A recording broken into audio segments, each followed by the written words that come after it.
السلام عليكم ورحمة الله وبركاته. إخواني أخواتي في الله، maanta waa maalin salaasaa bisha rabiicul awalna waxay maraysaa 8,441.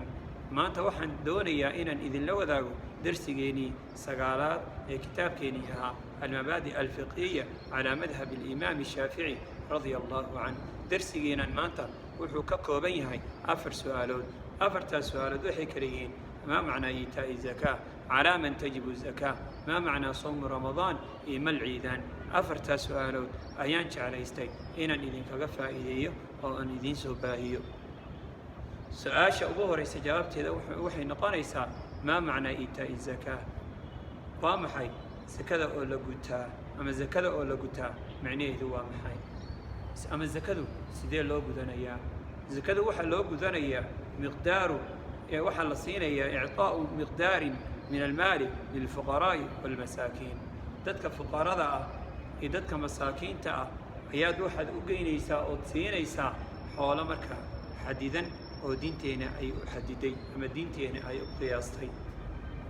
haddaan ku celiyo mar labaad, zakada sidee loo gudanayaa? zakada waxaa loo gudanayaa waxaad xoolo markaa qiyaasan ama xadidan siinaysaa dadka fuqarada ah ee aan wax allaala waxay haystaan jirin, ee dadka masaakiinta ah oo xoogaa haystaan una baahan in loo dhammaystiro oo la sii kabo.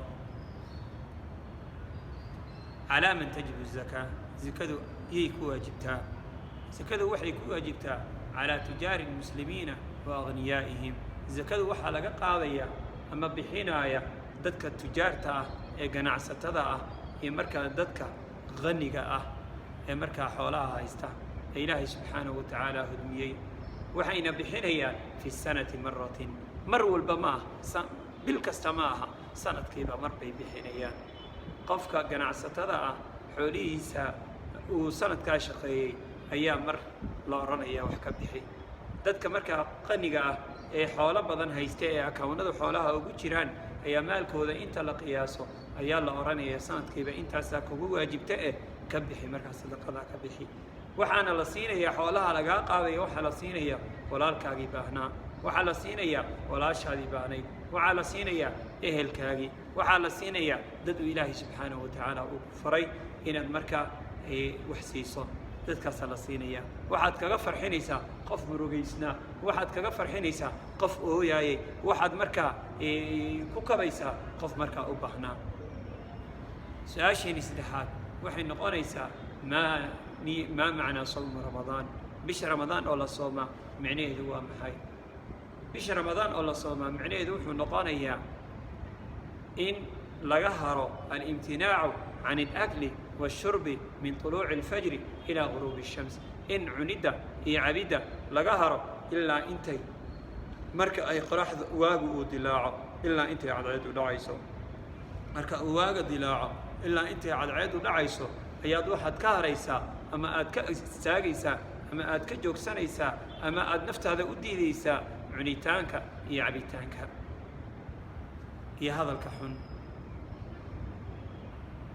waayo nabi maxamed sal allahu calayhi wasalam wuxuu lahaa: man lam yadac qawla azuura waalcamala bihi falaysa lilahi xaajatun bian yadaca طacaamahu wa sharaabahu. qofka hadalka xun iyo hadalka maalaayacniga ah ee xanta ah ee dembiga ah aanay joojinin, ilaahay subxaanahu watacaala uma baahna qofkaasi inuu cuntadii joojiyo ama cabitaankii uu joojiyo. waayo soonka ma aha un in cunnadii laga istaago, laakiin soonka wuxuu noqonayaa qofka in uu markaa cunnadiina uu ka istaago, hadalka xun iyo xanta iyo markaa dembigana uu iska daayo. sidoo kale waxaan doonayaa inaan baraarujiyo walaaladay, waxaan baraarujinayaa dadka had iyo jeer soonka fududaysta. warhooy waxaad ogaataa in rugniga saddexaad ee arkaanta islaamka ah aad dayacday. maca daalika waxaad sidoo kale ogaataa in tiirarkii islaamka ee loo baahnaa aanad buuxinin. sidoo kale waxaad ogaataa in fursad qaaliya oo ilaahay subxaanahu watacaala uu adiga ugu dembi dhaafi lahaa in aad markaa dayacday. sidoo kale inaad dayacday habeen uu ilaahay subxaanahu watacaala ku tilmaamay inuu ka khayr badan yahay khayru min 1000 shahr.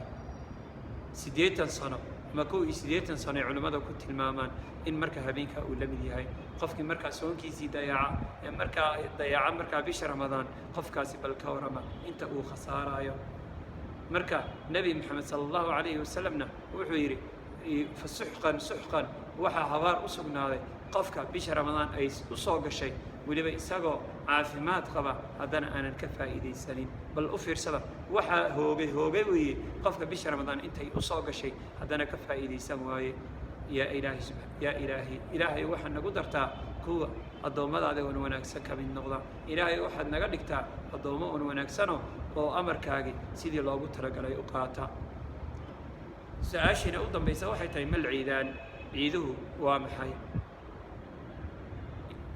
ciidaha waxay kale yihiin ciidulfitri iyo ciiduladxaa labadaa ciid baa islaamku uu leeyahay wixii labadaa ka soo hara islaamku ciid ahaan uma aqoonsana qofka muslimka ah waxaa soo saddexeeya oo ciidda saddexaad noqonaysa ciidu yowma aljumca maalinta jimcaha ayaa qofka ciid u noqonaysa wixii laakiin labadaa ciidood ama saddexdaa ciidood wixii markaa dheeraad ka ah ama ziyaado ka ah qofka muslimka ah diinta uma banaynin waayo diinta saddexdaa un bay qabtaa wax haba yaraatee ciid kale oo qofka muslimka uu u dabaaldegi karo ama uu markaa u ciidi karo ciid ahaan ma jirto haddii kale waxaan khilaafaynaa diinteenii subanaa diinteenii markaa samxada ahayd diinteenii wanaagsanayd ee markaa ilaahay subxaanahu uu ku tilmaamay inay tahay diinta ugu qaalisan oo ilaahayna raaliga ka yahay